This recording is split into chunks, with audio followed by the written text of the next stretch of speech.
Bonsoir à tous, merci de choisir ESAE Télévision au sommaire de ce 13h à l'Université de Parakou. L'insertion professionnelle des jeunes est au cœur des échanges entre étudiants et acteurs du marché de l'emploi. La ministre conseillère aux Affaires sociales et au Travail, Mariam Diaoga Saka, était face à la jeunesse béninoise. À l'international, 48 ans après sa mort sous la torture, l'enquête sur l'assassinat de Steve Biko est rouverte. Une démarche historique dans la lutte contre l'impunité des crimes de l'apartheid. En sport, le technicien Aboubakar Diouf Fofana prend les rênes du club de Bembereke. Un nouveau départ pour BKFC qui veut retrouver les sommets du football béninois. Restez avec moi pour la suite.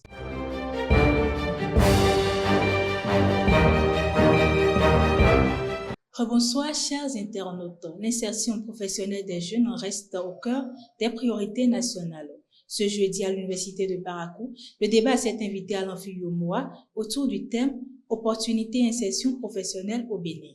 Une rencontre initiée par la ministre conseillère aux Affaires sociales et au Travail, Mariam Diaoga Saka, qui a réuni étudiants et acteurs clés du marché de l'emploi pour un échange franc et porteur d'espoir.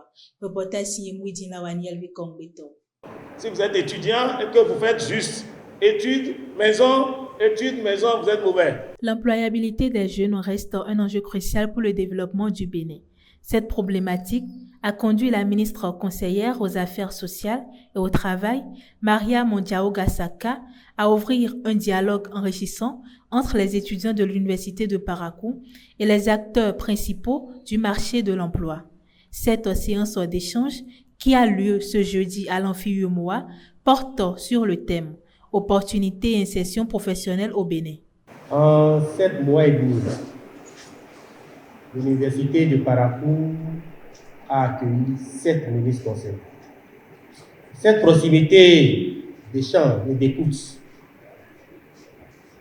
bien voulu par le chef de l'État, traduit très bien son attachement à la formation, son attachement à la qualité de la formation. Et si on fait très bien le décompte, une bonne partie des échanges, donc une bonne partie des visites effectuées par les ministres conseillers, une bonne partie de ces visites tournaient justement autour des questions d'insertion professionnelle. Parmi les invités d'honneur figure le directeur général de l'Agence de développement des petites et moyennes entreprises, ADPME, et le directeur de l'Agence nationale pour l'emploi, ANPE, qui ont partagé leur expertise et leur vision concernant le paysage de l'emploi au Bénin. Il ne sert à rien d'aller à l'école, d'avoir une formation classique, si on ne développe pas autour de cette formation classique tout ce qui peut permettre aux hommes et aux femmes de vraiment assumer des responsabilités. La compétence qu'il faut développer, c'est savoir présenter son produit. Et le produit ici, c'est soi-même. Dites-moi, je suis Kofi Kodo, je suis titulaire d'un diplôme de licence, je ne sais pas moi, en comptabilité, mais j'ai eu à faire 6 mois de stage dans une entreprise où j'ai appris à faire ça ou ça. Je me suis renseigné sur votre entreprise et j'ai vu que vous êtes dans le domaine d'éthique et que vous avez beaucoup de clients.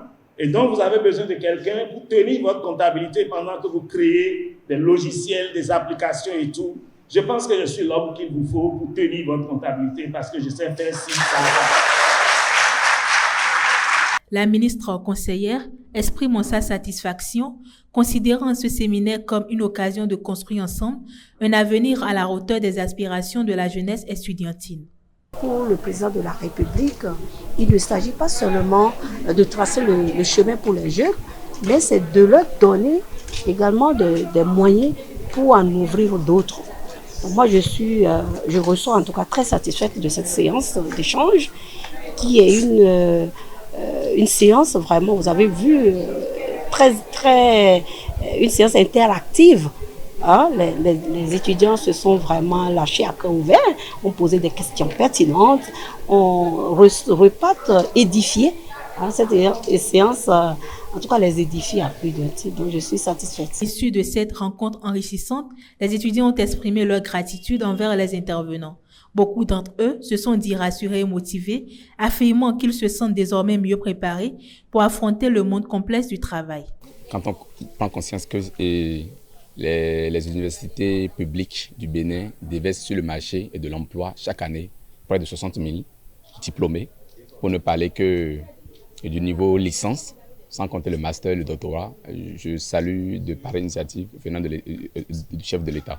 Grâce à cette initiative répétée, le gouvernement ne lance pas seulement un appel à l'action, mais il pose également les bases d'un dialogue continu entre le milieu académique et le secteur professionnel. Avec l'arrivée de la saison des pluies, les éleveurs de volailles sont confrontés à de nombreuses difficultés. Humidité persistante, maladies récurrentes, hausse de la mortalité, alimentation inadaptée. Autant de défis qui mettent à rude épreuve leur activité. Dans cette interview, un spécialiste de l'élevage avicole nous éclaire sur les précautions à prendre, les gestes à adopter, les erreurs à éviter pour protéger efficacement les volailles durant cette période. Il est au micro de Fallon Kouakou. Les éleveurs rencontrent d'énormes problèmes. Des problèmes liés à l'alimentation, des problèmes liés à la santé, les problèmes liés à, disons, à l'hygiène en général. Voilà des problèmes auxquels les éleveurs sont confrontés pendant cette période de pluie. Pour protéger les volailles, il faut, pendant ces périodes de pluie, avoir un poulailler digne de nom, c'est-à-dire qui remplit les critères. Également, il faut que l'auvent soit respecté dans la construction du poulailler. L'auvent soit respecté pour éviter que l'eau ne pénètre dans le poulailler. Parce qu'avec cette pénétration d'eau, la litière pourra être humide et les maladies parasitaires vont commencer. Donc, il faut nécessairement avoir un poulailler digne de nom, bien construit, qui respecte les critères et éviter d'entrer avec, c'est-à-dire des chaussures mouillées pendant ces périodes de pluie-là. Il faut que l'alimentation soit riche en énergie pour les protéger, c'est-à-dire pour plus de production de l'énergie dans l'organisme de l'animal, pour que ces problèmes dont nous venons d'évoquer, pour qu'il arrive à surmonter ces problèmes-là, il faut que l'aliment soit également riche en vitamines A, D et C pour renforcer l'immunité des volailles.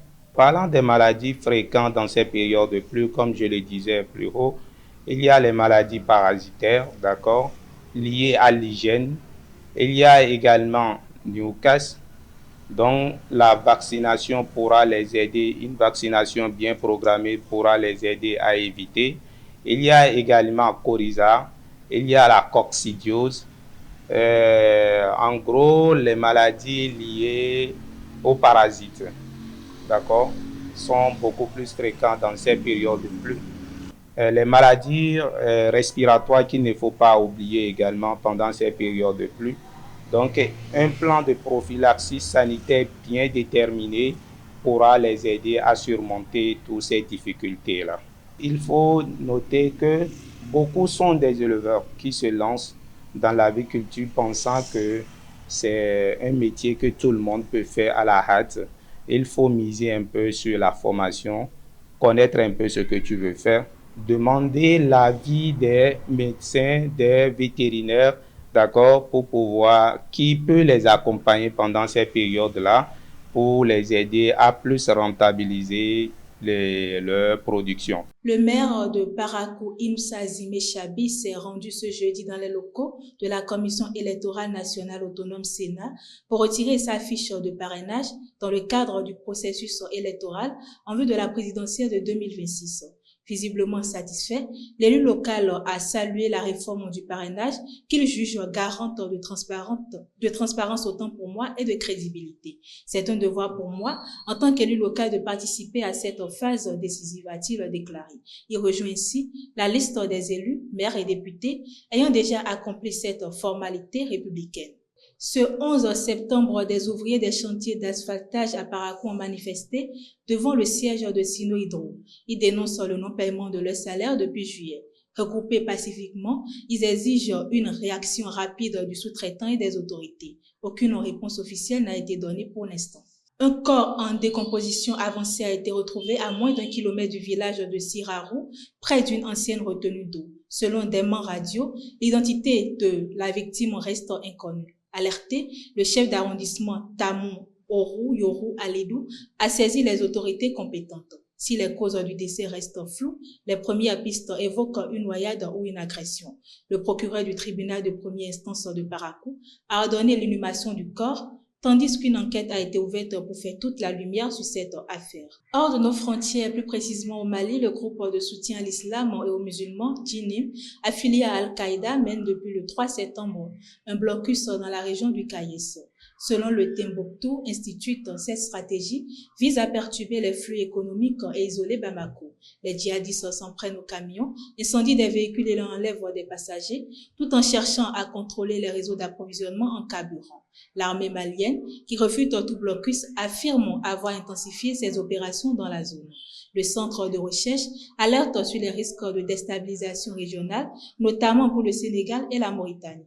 48 ans après la mort du militant anti-apartheid Steve Biko, une nouvelle enquête judiciaire est officiellement rouverte ce vendredi 12 septembre 2025 en Afrique du Sud. Décédé sous la torture en détention, en 1977, Biko était l'un des symboles de la lutte contre l'apartheid.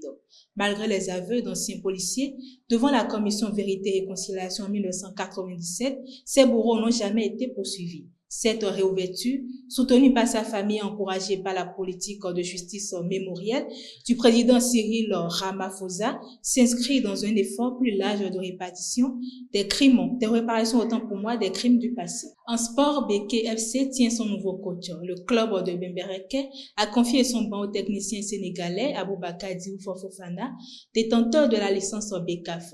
Passé par Espoir de Savalou, Banigan CFC et Arabia de Tabigbo au Togo, il s'est engagé pour une saison. Sa mission, relancer le projet sportif du club et redonner à BKFC une place de choix dans le paysage footballistique béninois.